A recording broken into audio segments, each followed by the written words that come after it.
produits agricoles. Alors justement, parlons-en, parce que c'est ce qui est au cœur de votre venue ici. C'est en ce moment les négociations commerciales. Mais on a un président qui vous soutient. Et un président aujourd'hui qui est en Saône-et-Loire, il est à Étaules, en Côte d'Or, et il soutient le monde agricole. Et là, ce coup-ci, c'est gagné pour vous. La bataille face à la grande distribution.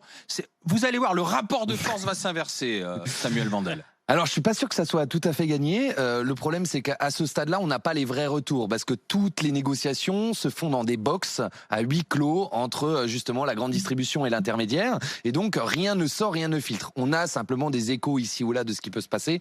On voit qu'un certain nombre de grandes distributions ont placé des hausses. C'est le cas sur le lait. Et d'ailleurs, on a vu des communiqués de presse sortir. Le seul souci, c'est qu'à chaque fois, on ne mentionne pas le volume et la qualité qui est mise. Donc c'est bien s'ils ont mis du lait par exemple à 380 € les 1000 litres, à un prix qui rémunère le producteur, mais juste sur un tout petit volume, sur une petite marque ou sur une MDD, de ce fait-là, l'ensemble des agriculteurs ne s'y retrouvent pas. Donc on attend la fin des négociations commerciales, on sait que ça va être dur et rude, on sait déjà qu'il y a des enseignes qui jouent plus ou moins le jeu. Lesquelles on a pu entendre ici ou là des communications, par exemple de Leclerc, de Intermarché ou de Aldi, par exemple, mais il y en a certainement d'autres. Et encore, tout ça reste à vérifier.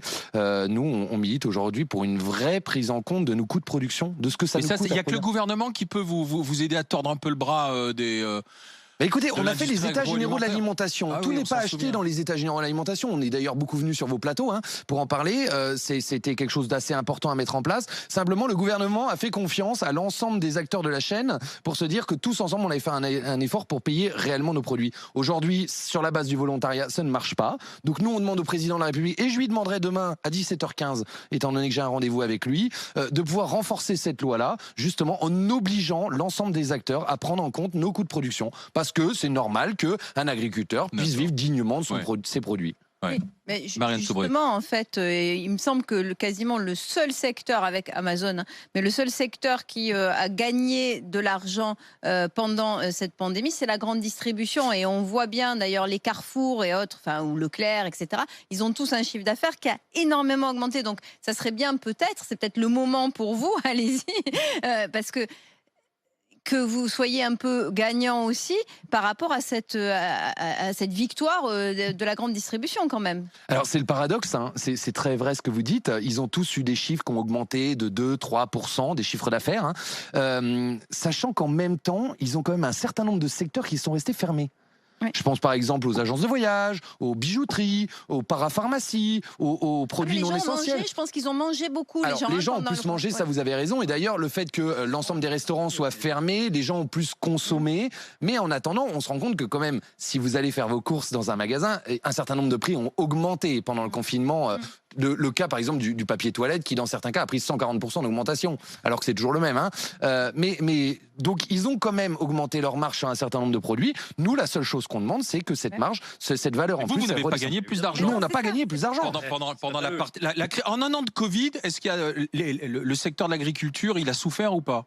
Il a souffert sur plusieurs secteurs. C'est-à-dire on a des secteurs aujourd'hui où on est sur de la valorisation, par exemple plus du restaurant, où tous les produits d'AOP qui ont été réellement concernés. On a tous les vins. Le vin, le cidre. Vous consommez du cidre où? La plupart du temps en restaurant. Vous consommez du vin, du champagne lors des mariages, lors des fêtes. Et tout ça a été à l'arrêt. Les gens ont quand même consommé beaucoup moins d'alcool ou de vin ou de spiritueux. Et puis on a tout le volet export, où c'est vrai que le Covid a fermé l'ensemble de nos frontières et qui fait que sur un certain nombre de filières, et entre autres des filières de qualité, on a énormément souffert. Jérôme Marty. On a donné une clientèle captive aux grandes surfaces, à tout ce qui est grande surface. Oui, il ne faut pas oublier quand même qu'au premier et deuxième confinement, la première et la deuxième vague, on a fermé les petits commerces et on a laissé ouvert les grandes surfaces. Donc on a envoyé des gens consommer dans ces structures-là, qui ont fait du chiffre effectivement, qui ont quand même augmenté leur prix. On peut faire un parallèle avec les mutuelles et le système assurantiel qui a gagné énormément d'argent et qui a monté ses cotisations, quand même. Donc le ruissellement, il est où? Parce que le producteur, lui, ne touche pas plus. Donc il n'y a strictement aucun ruissellement. Donc là, maintenant, il faut qu'il y ait un retour, en quelque sorte, vers ceux qui ont produit et qui ont permis à ces grandes surfaces de s'en sortir et de vendre davantage. Ça ne se fait pas tout seul.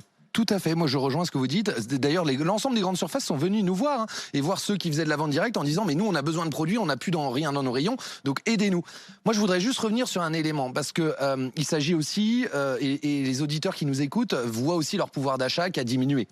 Et ils se disent, mais en fait, cet agriculteur-là, ce représentant des jeunes agriculteurs, il veut augmenter notre panier, il veut augmenter et donc diminuer notre pouvoir d'achat. Non, c'est pas ça.